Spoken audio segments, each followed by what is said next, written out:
자, 두 번째 시간은 교재 38쪽의 중개대상물입니다. 이 중개대상물에서도 해마다 한 문제가 나와요. 중개대상물이란 알선의 대상이 되는 물건, 결국 부동산 등을 말하죠. 이 중개대상물엔 종류가 5가지가 있어요. 토건, 입공광. 토, 토지. 건, 건축물. 근데 건축물은 지상에 있는 거죠. 그래서 토지의 정착물입니다. 토지의 정착물 중에서 대표적인 토지의 정착물이 바로 건축물이기 때문에 토지의 정착물 중에서 건축물뿐만 아니라 그 밖에 다른 토지의 정착물도 중개대상물 되는 게 있습니다. 그게 바로 명인 방법을 갖춘 수목의 집단이죠. 즉 나무들 둘레 울타리 치고 이거 내꺼 이렇게 표시한 수목의 집단을 명인 방법을 갖춘 수목의 집단이라고 하죠. 그 밖에 이제 임목, 공장재단, 광업재단 이런 것들이 바로 중개대상물인데, 이 중개대상물은 공인중개사 법령에 규정되어 있다 해서 이를 법정 중개대상물 이렇게 표현합니다. 그 중에서 토지와 건축물, 그 밖에 토지 정착물 이 두 가지는 민법에 규정된 부동산이고요. 임목, 공장재단, 광업재단 이 세 가지는 준부동산 또는 의제부동산이라고 하죠. 자, 그런데 이 5가지 물건은 계곡만 중개업을 할 수 있는 거예요. 따라서 계곡만 중개업을 할 수 있는 물건을 중개대상물이라고 하는 거예요. 그럼 이 5가지 중개대상물에 대한 내용이 시험 문제가 나오게 되는데, 그 중에서 토지부터 하나하나씩 봅니다. 그래서 그 중개대상물의 내용이 교재 39쪽에 나와 있는데요. 중개대상물의 내용 중에서 첫 번째가 토지부터 봅니다. 이 토지는 사유토지인 경우에 중개대상물이 됩니다. 이 토지는 농지, 임야, 대지, 공유수면, 매립지 등이 토지가 되는데 중개대상물이에요. 근데 주의할 것은 중개대상물처럼 보이지만 중개대상물이 아닌 게 있어요. 그게 바로 대토권입니다. 대토권은 택지개발지구 내에 살고 있는 이주자의 택지를 대신 공급하는 지위예요. 그렇기 때문에 이 대토권은 택지개발지구 내에 살던 사람이 수용이 되어 다른 지역에 있는 토지를 대신 받을 수 있는 권리인데, 어떤 토지를 대신 받을지는 대토가 어떤 건지는 특정되어 있지 않습니다. 특정되어 있지 않기 때문에 어떤 토지를 대신 받을지는 정해져 있지 아니하므로 대토권은 중개대상물로 볼 수가 없다라는 것이죠. 이게 중요합니다. 자, 그러면 대토권이 아닌 토지는 중개대상물인데, 토지를 거래할 때 토지 거래를 중개하는 거예요. 토지를 거래하도록 중개하는 거예요. 근데 이 거래는 매매거래, 교환거래, 저당권거래가 있고, 임대차거래, 지상권거래, 지역권거래, 전세권거래가 있습니다. 이런 거래를 중개합니다. 특히 매매, 교환, 저당권 거래 요 3가지 거래는 처분권을 거래하는 거예요. 소유권을 처분하는 매매, 교환, 또한 빚을 갚지 않았을 때 처분권을 저당권자에게 넘겨주는 거래가 바로 저당권 거래. 매매 거래, 교환 거래를 소유권 목적이라고 하고, 저당권 거래를 저당권 목적이라고 해요. 소유권과 저당권의 목적이 되는 중개대상물이죠. 토지는. 근데 매매 거래, 교환 거래, 저당권 거래는 이거는 필지 단위로 거래해야 돼요. 필지 단위로 거래해야 돼요. 따라서 1필지의 일부는 매매나 교환이나 저당권 거래를 할 수가 없어요. 어느 부분만 거래하는지를 특정할 수가 없기 때문이죠. 따라서 1필지 일부에 대해서 매매, 교환, 저당권을 별도로 하려면은 별도로 번지를 나눠줘야 돼요. 분필해야 돼요. 분필을 하면은 1필지 일부도 이때는 가능합니다. 새로운 번지를 부여해줘야지만 매매, 교환, 저당권이 가능하다는 거죠. 근데 빌려주는 거래가 바로 용익거래예요. 용익 채권 거래인 임대차 거래와 용익 물권 거래인 지상권, 지역권, 전세권 거래. 이와 같은 거래는 필지 단위로 거래되는 것이 원칙이지만 다만 1필지의 일부도 지상권 거래, 지역권 거래, 전세권 거래가 가능합니다. 1필지만 빌려서 사용할 수도 있다 이거죠. 그래서 1필지 일부도 중개 대상물이 될 수가 있습니다. 라는 건 알아둬야 되겠죠. 이 같은 지상권, 지역권, 전세권, 임차권은 1필지 일부에 대해서 별도로 분필을 하지 않아도 거래가 가능하기 때문에 1필지 일부도 중개 대상물이 될 수 있다는 것을 같이 알아두면 되겠습니다. 시험 지문에 잘 나옵니다. 이거. 네. 자, 그 다음에 이제 교재는 40쪽에 넘어가면은 두 번째 중개 대상물이 건축물, 그 밖에 토지 정착물이에요. 시험은 건축물에서 거의 출제가 됩니다. 별표 3개 넣으셔야죠. 자, 건축물, 그 밖에 토지의 정착물. 토지에 정착되어 있는 물건이란 토지 위에 단단하게 고착되어 있는 물건을 말하고 그 대표적인 예가 바로 건축물이 되겠죠. 그러면 이 건축물부터 봐요. 이 건축물은 중개 대상물인데 사유 건축물을 말합니다. 근데 중개 대상물인 건축물은 이거는 민법상 건축물로 한정됩니다. 즉 민법에 규정된 건축물이면은 다 중개 대상물이 된다 그 말입니다. 민법상 건축물이지 건축법상 건축물을 한정한다 하면 틀린 거예요. 그럼 민법상 건축물이란 재산적 가치가 있는 건축물을 말하는데 이 민법에 규정된 중개 대상물에 해당되는 건축물은 종류가 둘로 나눠집니다. 하나는 건축이 되어 있는 건축물. 쉽게 해서 건물이 완공된 건축물을 말하는 거죠. 또 하나는 건축이 안 됐어요. 그렇지만 장래에 건축이 예정이 되어 있는 장래의 건축물. 이것도 중개 대상물 됩니다. 건축된 건축물은 건물이 완공됐기 때문에 재산적 가치가 있어요. 따라서 소유권 보존 등기가 되어 있는 건축물이건 소유권 보존 등기가 되어 있지 아니한 미등기 건축물이건 재산적 가치가 있으므로 중개 대상물 됩니다. 심지어는 건축 허가를 받지 않고 건축이 된 무허 건축물, 이것도 중개 대상물 됩니다.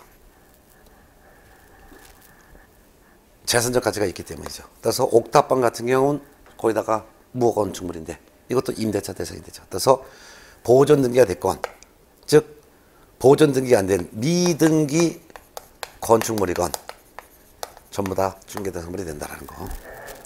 이 같은 건축된 건축물의 거래는 매매 거래, 교환 거래, 저당권 거래, 임대차 거래, 전세권 거래 등이 있는데 이 거래는 동 단위로 거래되는 거예요. 동. 한 동, 두 동 이렇게 표현하죠. 동 단위로 거래되는 거예요. 동 단위로 거래되는데 다만 1동 건물에 방 한 칸, 1실이라 하더라도 문간방 하나라 하더라도 구조상, 이용상 독립성이 갖춰져 있으면 중개할 수 있는 중개 대상물에 해당이 됩니다. 방 한 칸도, 아파트 방 한 칸도 다 마찬가지입니다. 그런데 장래의 건축물도 중개 대상물이 됩니다. 장래의 건축물은 지금 현재 건축이 완공되지 않았어요. 건축이 안 됐지만 나중에 건축이 예정되어 있는 건축물이에요. 두 가지가 있습니다. 분양권과 입주권이 여기에 해당됩니다. 분양권은 주택법 등에 규정되어 있는 분양권인데요. 분양계약이 체결됩니다. 분양계약이 체결되면은 분양계약 체결 당시에 건물은 짓지도 않았죠. 그렇지만 분양계약 체결할 때 몇 호 이렇게 동호수를 전부 다 특정을 하여 분양계약이 체결되고 분양계약이 체결되는 순간 분양권을 취득하는 거예요. 아파트 분양권. 그리고 분양권 거래를 중개할 수가 있으므로 중개대상물 되는 거죠.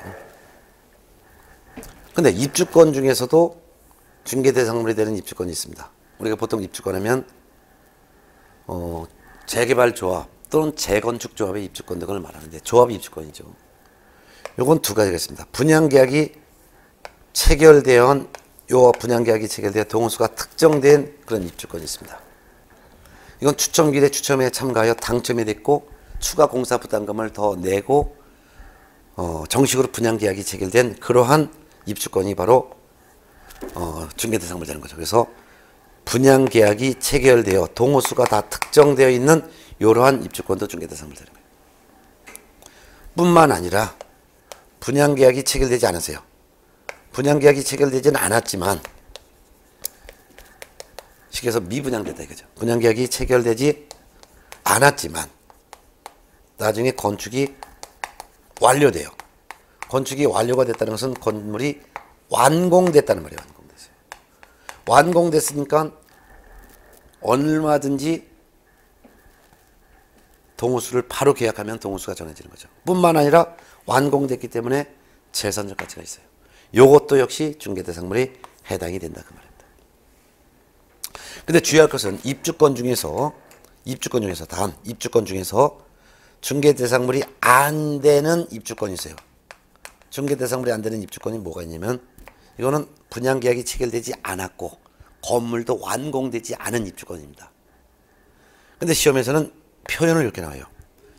추첨기일에 추첨에 참가하여 당첨이 된다면 분양 예정자로 선정될 수 있는 지위를 가리키는데 불과한 입주권 이렇게 나와요. 아직 분양 예정자로 선정된 것이 아니라 분양 예정자로 선정될 수도 있고 선정되지 아니할 수도 있는 지위를 가리키는 데 불과한 입주권. 이러한 입주권은 분양계약이 체결된 것도 아니고 건축이 완료된 것도 아니기 때문에 이건 중개대상물로 볼 수가 없습니다. 그런데 시험 지문상에는 분양계약이 체결되어 동호수가 특정된 입주권 하면은 당연히 중개대상물이죠.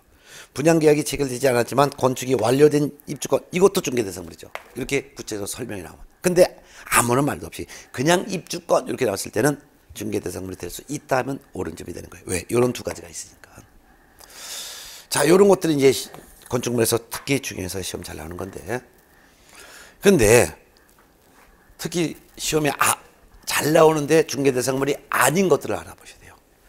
일단 토지의 정착물이 아닌 것. 토지의 정착물로 볼 수 없는 거 있어요. 토지의 정착물이 아닌 거. 이게 바로 어떤 거냐면 대표적으로 조립식의 세차장 구조물이에요. 조립식의 세차장 구조물은 셀프 세차장인데요. 2면이나 3면이 유리라든가 판넬로 되어 있어요. 그리고 그 판넬이 볼트로 조립되어 있어요. 볼트 조립 방식이에요. 볼트 조립. 그래서 볼트를 조이면 칸이 생기고 볼트를 해체하면 칸이 없어져 버리는 볼트 조립 방식의 이런 세차장 구조물은 토지의 정착물로 볼 수가 없어요. 토지의 정착물이 될 수 없으니 중개대상물로 볼 수도 없다는 것이죠. 아주 중요해요. 뿐만 아니라 언뜻 보면 중개대상물처럼 보이지만 중개대상물이 아닌 게 바로 상가권리금이에요. 상가권리금은 중개대상물이 될 수가 없어요. 근데 시험에서는 상가권리금 이렇게 나오지 않고 상가권리금을 풀어서 문제를 해요. 즉 영업용 건물의 비품 등 시설물에 대한 재산적 가치, 즉 종전에 장사든 사람이 쓰던 에어컨, 냉장고 등 비품을 그대로 이어쓰게 한 가치, 이게 바로 보인다 해서 유형물의 재산적 가치라고 해요. 이것도 상가권리금이라는 뜻이고, 무형의, 보이지 않는 무형의 유형의 가치 또는 유형물의 가치 이렇게 나오고, 무형의 가치도 있어요. 이것도 권리금인데 뭐냐면 영업상의 노하우를 전수해줬다든가 또는 특수한 장소적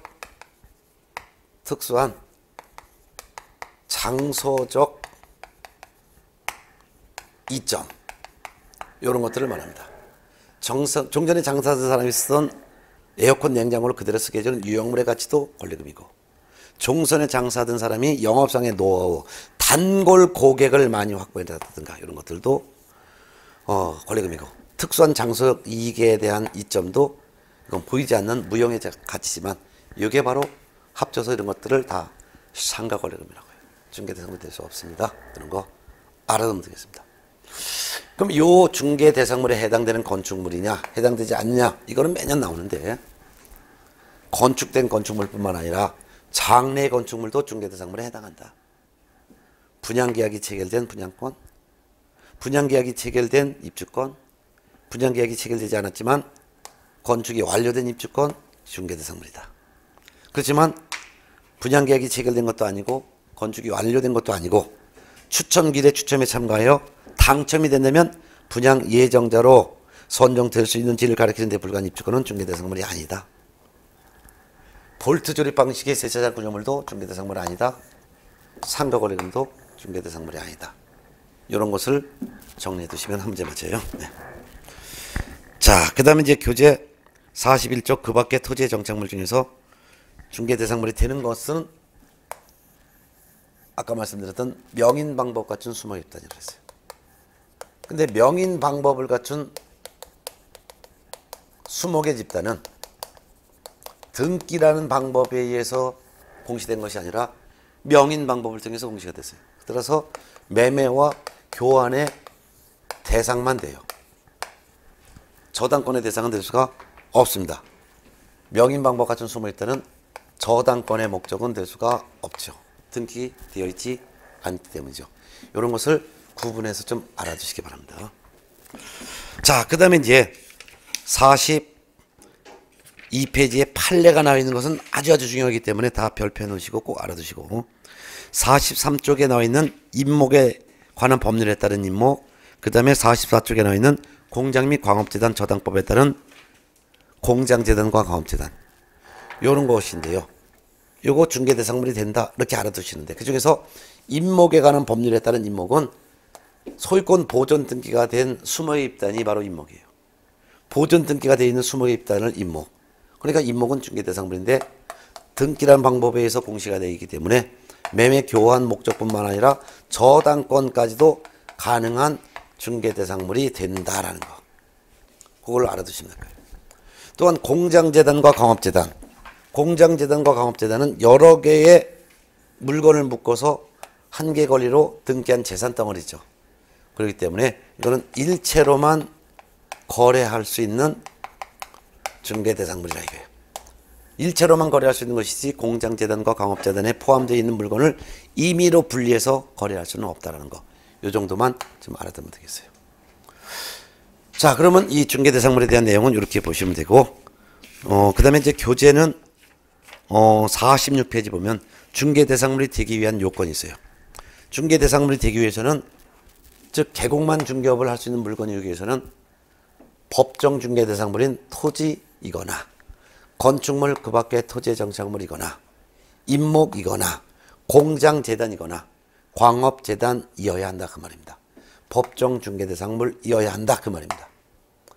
뿐만 아니라 요런 물건이어야지, 요런 물건이 아니라면, 토건 입공강이 아니라면, 예를 들면은 다른 거, 예를 들면 업재단, 항만재단, 자동차 선박 이런 것들은 아무리 등록되어 있는 준부동산이라 하더라도 자동차, 이거는 토건 입공강이 아니죠. 중개대상물이 될 수 없는 거예요. 선박, 20톤 이상의 선박, 이거 등록이란 방법에서 공시는 돼 있죠. 준부동산이죠. 그렇지만 중개대상물은 될 수 없어요. 재단이라 하더라도 공장재단, 광업재단은 중개대상물이지만 어업재단이라든가 항만운송사업재단이라든가 이런 건 중개대상물이 될 수 없는 거예요. 또한 토건 입공강인데 이건 일체로만 거래할 수 있죠. 그래서 광업재단에서 분리가 된 광업권이라든가 이런 것들은 중개대상물이 될 수가 없다는 것을 알아두셔야 돼요. 시험에 잘 나와요. 이것이 법정 중개대상물이어야지만 개공만 중개할 수 있는 물건이에요. 뿐만 아니라 이런 물건이 두 번째 양거래 위반 사적 소유물이어야 돼요. 사적 거래가 가능한 물건이 되는 거예요. 사적 거래가 가능하다는 것은 사유부동산이어야 된다는 거예요. 그렇다면 사유부동산이 아니라면 국가 또는 지자체, 공공소유 부동산 이런 것은 거래할 수가 없으므로 중개대상물이 될 수가 없다. 그 말이 되겠죠. 사법상 가능한 물건이라면, 즉 사적 거래가 가능한 물건이라면 가압류가 돼 있건 가처분이 돼 있건 가등기가 돼 있건 개발 제한 구역 내 토지건 토지거래 허가 구역 내 토지건 사적 소유물이면 중개대상물이 된다. 이게 법정 중개대상물이면서 사적 소유물, 즉 사유물이어야지만 된다. 이게. 그래서 사유부동산이라면 공법상 이용제한 거래 규제가 있는 개발 제한 구역 내 토지, 토지거래 허가 구역 내 토지, 접도 구역 내 토지, 도로 예정지, 사유지, 가등기, 가압류되어 있는 부동산이라 하더라도 중개대상물이 되는 거예요. 그렇지만 국가 부동산은 중개대상물이 될 수 없습니다. 요 정도 알아두면 될 것 같아요. 자, 그 다음에 이제 교재 48쪽에 중개대상물에 해당하는지 여부, 요게 매년 시험 문제 나오니까 거기다 별표를 새겨 놓으시고 정리해 두시기 바랍니다. 그 다음에 이제 49쪽으로 넘어가서 제5절 공인중개사 정책심의위원회, 여기서도 또한 한 문제가 출제가 됩니다. 그러면 공인중개사 정책심의위원회 내용을 하나하나씩 정리할 거예요. 자, 중개대상물에서도 한 문제 나오지만 공인중개사 정책심의위원회에서도 한 문제가 출제가 된다 했습니다. 그러면 공인중개사 정책심의위원회 그것도 내용을 하나하나씩 정리할게요. 뭐 책에 다 이전에 정리 읽어드렸고 또한 별표도 다 해드렸지만 5, 6월달 과정은 종합 정리하는 것이고 시험에 꼭 나오는 것을 정리하기 때문에 제가 정리해드리겠습니다. 그러면 49쪽 보시기 바랍니다. 공인중개사 정책심의위원회를 줄여서 제가 심의위원회라고 하겠습니다. 이 심의위원회, 공인중개사의 업무에 관한 다음 사항을 심의하기 위해서 요 국토교통부 산하에, 우리나라 국토교통부라는 행정관서가 있죠. 국토교통부가 있으면 이 국토교통부 아래 산하에 공인중개사 정책심의위원회, 줄여서는 심의위원회, 심의위원회를 둘 수가 있습니다. 둘 수 있다는 것은 심의위원회를 둘 수도 있고 두지 않아도 상관없다 이거죠. 그러면 둘 수 있는데 둔다면은 어떤 사항을 심의하기 위해서 심의위원회를 둘 수 있냐, 어떤 사항을 심의하기 할 목적으로 국토교통부에 둘 수 있느냐. 심의라는 것은 심사하고 회의하고 의결한다 그 말이에요. 네 가지인데요. 자, 수, 성, 책 네 가지 사항을 심의하기 위해서 심의를 둘 수 있습니다. 자, 공인중개사 자격 취득 등 공인중개사 자격 시험 등 자격 취득에 관련된 사항을 심의하기 위해서 국토교통부 산하에 심의를 들 수 있습니다. 그 다음에 수는 또 세 번째 건데요. 세 번째, 중개보수 변경에 관해서 심의하기 위해서. 성은 중개업을 중개업 육성에 관해서 심의하기 위해서. 책은 손해배상 책임을 보장하는 내용을 심의하기 위해서. 손해배상 책임 보장이라는 것은 업무 보증금, 즉 업무 보험 설치할 때, 보험 가입할 때 보험 가입 금액이죠. 가입 금액.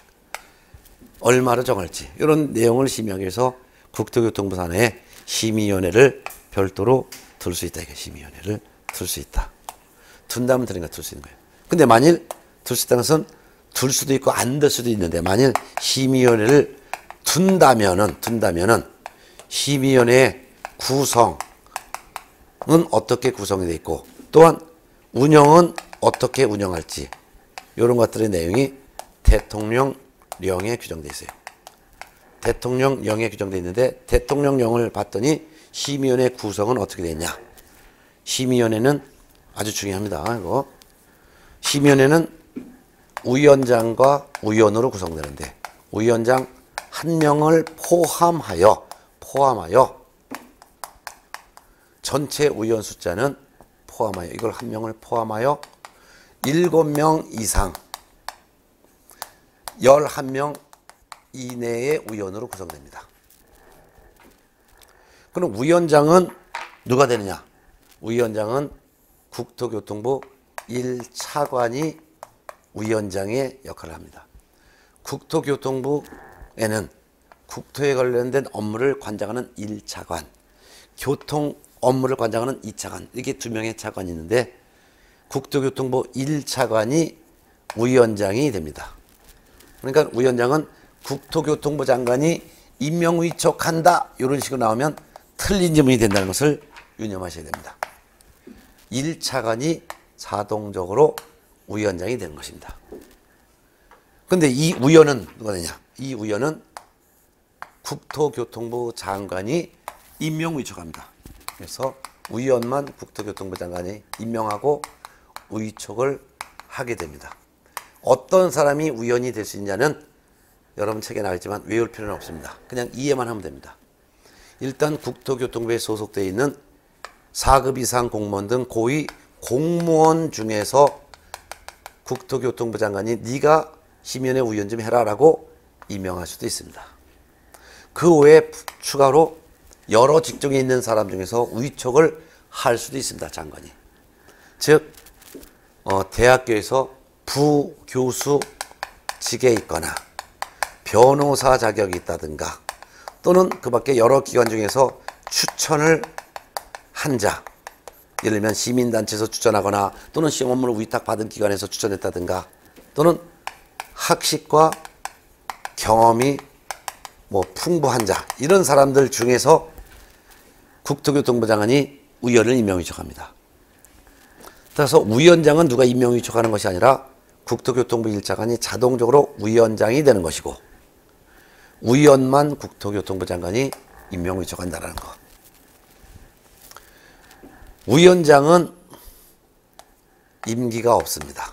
임기 규정이 없어요. 그 이유는 국토교통부 1차관직에 있는 한 위원장직을 그대로 유지하기 때문입니다. 위원만 임기가 있습니다. 위원도 공무원을 제외한 나머지 이런 위원들만 임기가 있는데요. 임기는 2년입니다. 연임할 수 있느냐, 연임할 수 없느냐, 연임할 수 있는지 여부에 대한 규정은 지금 현재 없습니다. 연임을 못한다, 이런 연임을 못한다라는 제한 규정은 없다 이거예요. 제한 규정이 없다는 것은 연임도 가능하다라는 의미를 갖고 있습니다.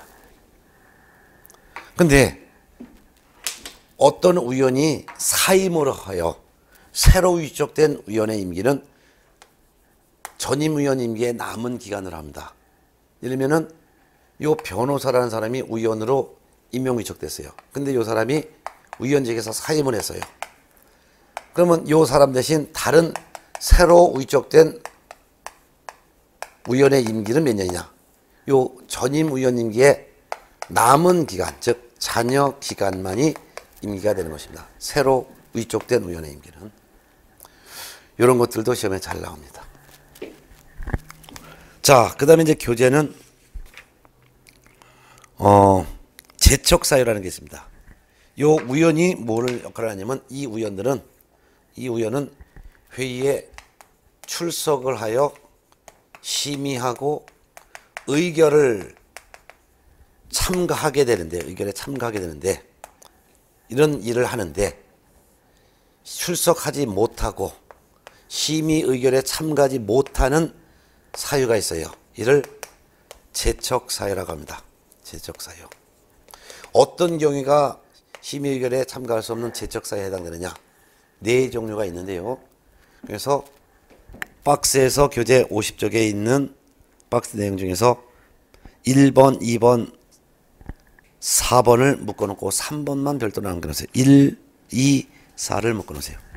그럼 1번, 2번, 4번에 해당되는 사람, 그 다음에 3번에 해당되는 사람, 이런 사람들은 심의 의결에 참가할 수 없는 제척사유에 해당되는데 어떤 사람이냐? 예를 들어서 어느 대학교의 부교수가 위원이라고 가정할게요. 이 사람이 위원이라고 가정할게요. 근데 이런 위원이 심의 의결에 참가하지 못하는 사유가 있다라는 게 어떤 경우냐 예를 들어 보겠습니다. 첫 번째는 오늘 안건의 당사자입니다. 오늘 이 부교수의 부정행위에 대해서 이 부교수가 다른 데서 뇌물 받은 거에 대해서 회의하겠다. 그래서 이 우연이 심의위원회 요 우연이 누구냐? 안건의 직접적인 당사자랍니다. 안건의 당사자가 직접 회의장에 오면은 다른 의원들이 요 의원 앞에서 이 사람 고발합시다 말을 하기가 어렵기 때문에 안건의 당사자입니다. 그 다음에 두 번째는 요 의원이 안건의 당사자의 친족 관계에 있습니다. 친족이랍니다. 그래도 출석할 수 없습니다. 네 번째는 안건의 당사자의 대리인이랍니다. 하더라도 출석할 수 없습니다. 그래서 안건의 직접적인 당사자가 우연이라든가 안건의 당사자와 친족 관계에 있다든가 안건의 당사자의 대리인이라면 이런 우연은 심의 의결에 참석할 수가 없다 이거예요. 그 밖에도 세 번째 나오는 사람이 요 의원이 심의위원회 업무에 관련돼서 감정을 했다든가 또는 용역을 했다든가 등 자문을 했다든가 등을 한 일을 한 사실이 있으면 이 사람도 출석할 수 없습니다. 이런 의원은. 자, 그 다음에 기피 신청이라는 게 있습니다. 요 의원에 대한 기피 신청, 오른쪽에 기피 신청. 요 의원이 어떤 의원이라면 기피 신청할 수 있냐? 이거는 안건의 당사자가 공인중개사 정책 심의위원회에다가 요 의원이 어떤 의원이냐면은 공정한 심의를 기대할 수 없는 그러한 의원이랍니다. 요 공정한 심의를 기대할 수 없는 의원은 심의위원회에다가 요 의원을 회의장에 오지 못하게 막아주세요라고 신청을 할 수 있는 이를 기피 신청이라고 합니다. 그럼 기피 신청의 대상인 의원은 심의에 참석할 수가 없는 것입니다. 네. 이런 것 좀 알아두셔야 됩니다. 그 다음에 교재 51쪽 회피라는 게 있습니다. 회피라는 건 뭐냐면 제척사유에 해당되는 의원. 이 사람들이 바로 제척사유에 해당되는 의원인데 제척사유에 해당되는 의원은 스스로 회의장에 가지 말아야 합니다. 이를 스스로 회의장에 가지 말아야 된다. 이를 회피를 해야 된다. 회피를 해야 될 의무가 있습니다. 즉 제척사유에 해당되는 의원은 심의위원회 스스로 회피해야 됩니다. 즉 스스로 회의장에 가지 말아야 된다 이거예요. 근데 만일 해촉이 있어요.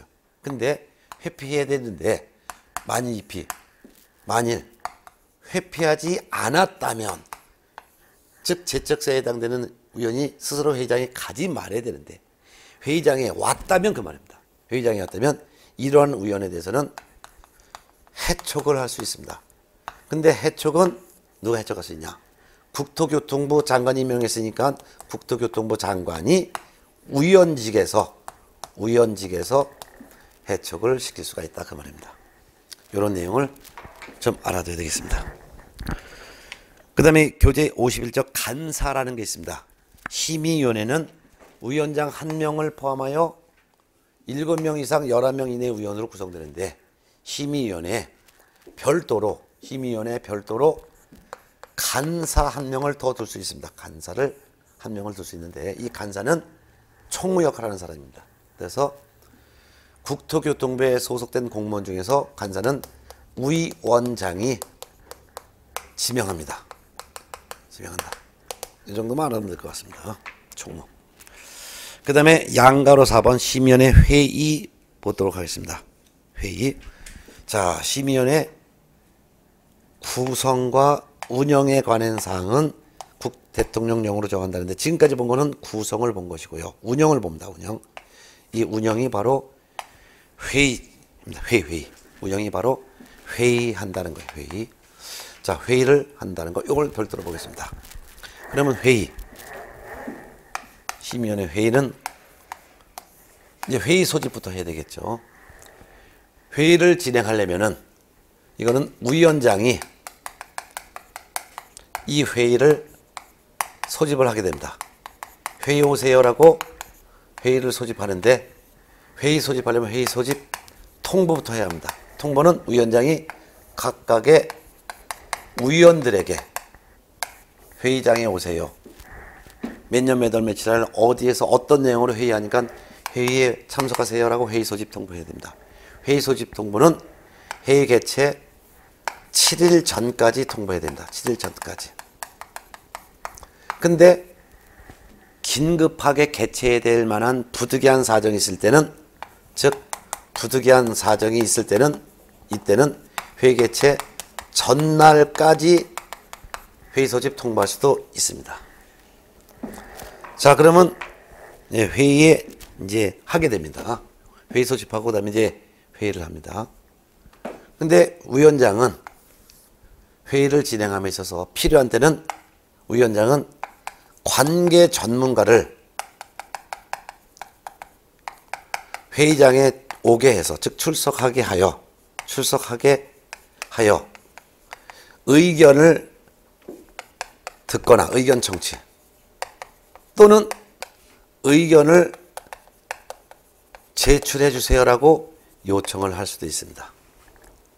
누가? 위원장은 관계 전문가를 출석하게 하여 그 관계 전문가의 의견을 듣거나 또는 관계 전문가로부터 의견 제출해달라고 부탁을 할 수도 있습니다. 이때 회의하려면 재적의원 과반수가 출석을 해야지만 회의가 열립니다. 회의. 그래서 재적의원이 위원장 포함해서 11명이라고 가정하겠습니다. 11명이라고 가정해볼까요? 예를 들어서 11명의 과반수는 반수를 초과해야 됩니다. 그러니까 6명이 출석을 해야지만 회의가 열립니다. 6명이 회의하면서 의결이 이루어지려면 어떻게 되냐?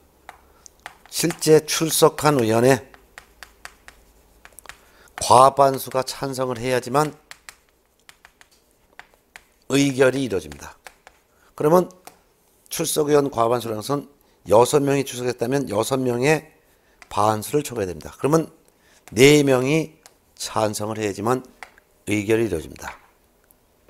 그럼 의결된 사항이 여러 가지겠죠. 심의사항 자체가 자격 취득에 관련된 사항, 중개 보수 변경에 관한 사항, 중개업 육성에 관련된 사항 심의했고 손해배상 책임에 관련된 사항을 심의했죠.